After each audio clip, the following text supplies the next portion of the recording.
의심 버리고 걸어가세. 믿음 위에 서서 눈과 귀에 아무 증거 없어도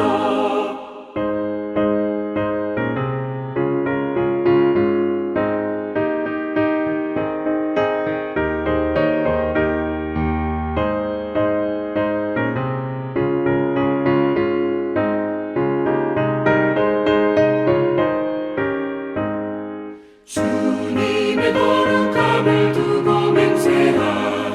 주 하나님 아버지는 참 이쁘다. 그 귀한 모든 약속 믿는 자에게 능치 못할 무슨 일이 있을까. 걸어가세. 믿음 위에 서서 나가세 나가세. 의심 버리고 걸어가세. 믿음 위에 서서 눈과 귀에 아무 증거 없어도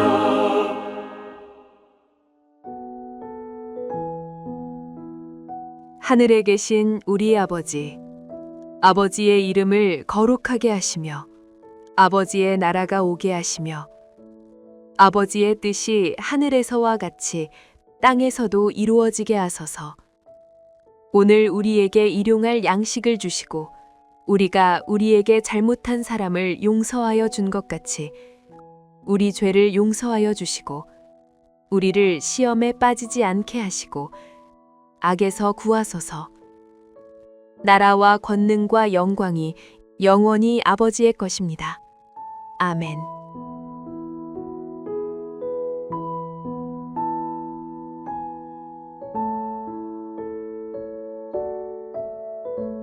그들이 무리에게 이르매 한 사람이 예수께 와서 꿇어 엎드려 이르되 주여 내 아들을 불쌍히 여기소서. 그가 간질로 심히 고생하여 자주 불에도 넘어지며 물에도 넘어지는지라. 내가 주의 제자들에게 데리고 왔으나 능히 고치지 못하더이다. 예수께서 대답하여 이르시되 믿음이 없고 패역한 세대여, 내가 얼마나 너희와 함께 있으며 얼마나 너희에게 참으리요. 그를 이리로 데려오라 하시니라. 이에 예수께서 꾸짖으시니 귀신이 나가고 아이가 그때부터 나으니라. 이때 제자들이 조용히 예수께 나와 이르되 우리는 어찌하여 쫓아내지 못하였나이까. 이르시되 너희 믿음이 작은 까닭이니라. 진실로 너희에게 이르노니 만일 너희에게 믿음이 겨자씨 한 알만큼만 있어도 이 산을 명하여 여기서 저기로 옮겨지라 하면 옮겨질 것이요 또 너희가 못할 것이 없으리라. 갈릴리에 모일 때 예수께서 제자들에게 이르시되 인자가 장차 사람들의 손에 넘겨져 죽임을 당하고 제3일에 살아나리라 하시니 제자들이 매우 근심하더라. 가버나움에 이르니 반세계를 받는 자들이 베드로에게 나와 이르되 너의 선생은 반세계를 내지 아니하느냐. 이르되 내신다 하고 집에 들어가니 예수께서 먼저 이르시되 시몬아 내 생각은 어떠하냐. 세상 임금들이 누구에게 관세와 국세를 받느냐. 자기 아들에게냐 타인에게냐. 베드로가 이르되 타인에게니이다. 예수께서 이르시되 그렇다면 아들들은 세를 면하리라.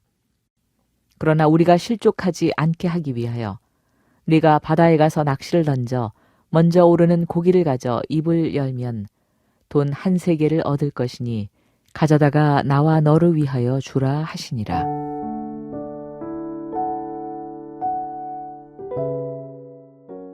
오늘 본문에서 예수님은 믿음의 한계를 드러낸 제자들을 책망하시고 한 아버지의 절박한 요청을 들어주십니다. 이어서 다시 한번 죽음과 부활에 대해서 예고하십니다. 그리고 가버나움에서는 성전세 문제를 통해서 하나님의 아들로서 누리시는 자유와 동시에 사람을 실족시키지 않으려는 사랑을 보여주십니다. 이 모든 장면은 연약한 성도가 세상 가운데서 어떻게 하나님의 자녀로 살아가야 하는지를 우리에게 가르쳐 주는 것입니다. 연약한 성도인 우리가 세상 한가운데서 어떻게 하나님의 자녀로 살아갈 수 있을까? 본문을 살피면서 생각해 보겠습니다. 먼저 크신 하나님께 나아가는 믿음으로 살아야 하겠습니다. 예수님과 세 제자가 산에서 내려왔을 때 한 아버지가 무리 가운데서 뛰어나와 무릎 꿇고 예수님을 향해 간청했습니다. 아들이 심하게 고통을 당해서 자주 불 속에도 물 속에도 내던져지는 심각한 상태였다는 겁니다. 이미 제자들에게 데려와 봤지만 낫지를 못했습니다. 이 말씀을 듣고 예수님은 이 믿음이 없고 패역한 세대여라고 탄식하시면서 아이를 고쳐주셨습니다. 예수님은 제자들이 귀신을 쫓아내지 못한 이유가 믿음이 작았기 때문이라고 하십니다. 예수님은 믿음의 양보다 믿음의 방향을 보시는 것이죠. 능력은 언제나 하나님께로부터만 나옵니다. 주님은 우리에게 거대한 믿음을 요구하시지 않습니다. 작은 믿음일지라도 크신 하나님께 기대는 믿음이라면 충분하다고 말씀하십니다. 오늘 우리가 마주한 문제가 아무리 커 보여도 그 문제보다 크신 하나님께 우리의 시선을 돌릴 때 작은 믿음으로도 큰 일을 경험하게 되는 것입니다. 하나님을 의지함으로 믿음의 승리를 경험하는 우리가 되어야 하겠습니다. 다음으로 십자가와 부활을 함께 바라보는 믿음으로 살아가야 하겠습니다. 시간이 지나서 제자들이 갈릴리에 모였을 때 예수님은 장차 사람들의 손에 자신이 넘겨질 것이라고 말씀하십니다. 여기서 넘겨진다 이 말은 우연한 사건을 말씀하시는 게 아닙니다. 하나님의 계획 안에서 반드시 이루어진다는 것을 말씀하는 것입니다. 그런데 제자들은 이 말씀을 듣고 심히 근심합니다. 죽임을 당하고 라는 말만 크게 들렸고 제3일에 살아나리라 이 약속은 아주 작게 들렸기 때문입니다. 우리도 현실의 고난과 어떤 손해들, 두려움과 어려움들 이 소식에는 민감하지만 부활의 약속에는 둔감할 때가 많지 않습니까? 믿음은 십자가의 현실을 정직하게 바라보면서도 그 너머에 있는 부활의 소망을 동시에 붙들 수 있는 능력입니다. 십자가와 부활을 함께 바라보십시오. 그러면 고난 중에도 우리는 무너지지 않고 눈물 속에서도 소망을 잃지 않는 참된 제자로 살아갈 수 있습니다. 마지막으로 자녀의 자유를 누리시되 사랑으로 권리를 내려놓는 믿음으로 살아가야 하겠습니다. 성전세 문제로 고민하는 베드로에게 예수님은 왕의 자녀들은 세금을 내지 않아도 된다고 말씀하셨습니다. 그럼에도 예수님은 성전세를 내라고 말씀하십니다. 하나님의 자녀로서 자유롭다는 이 정체성은 분명하게 갖되 그 자유를 끝까지 주장함으로 다른 이들을 걸려 넘어뜨리지는 않겠다는 것입니다. 우리도 하나님의 자녀로서 자유를 누릴 수 있습니다. 그런데 자녀의 참된 자유는 내 마음대로 사는 것이 아닙니다. 타인을 먼저 생각하는 사람으로 살아가는 것, 이게 왕의 자녀로 자유를 누리며 살아가는 것이죠.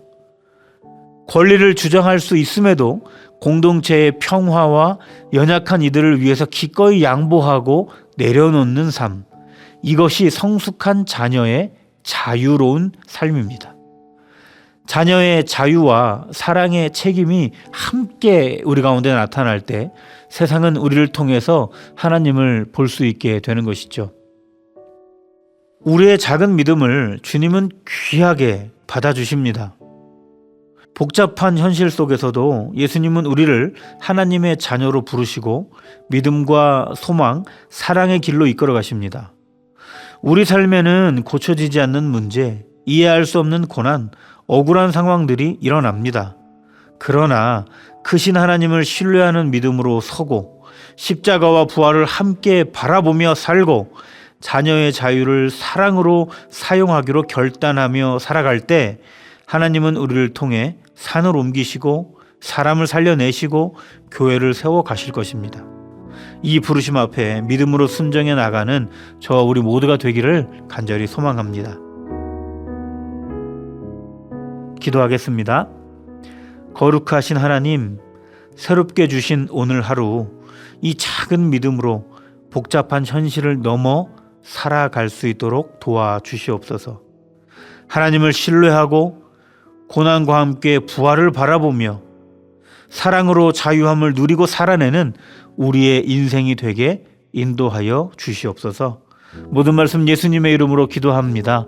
아멘. 오늘 나눈 말씀을 가지고 더 깊은 기도로 나아가시길 바랍니다.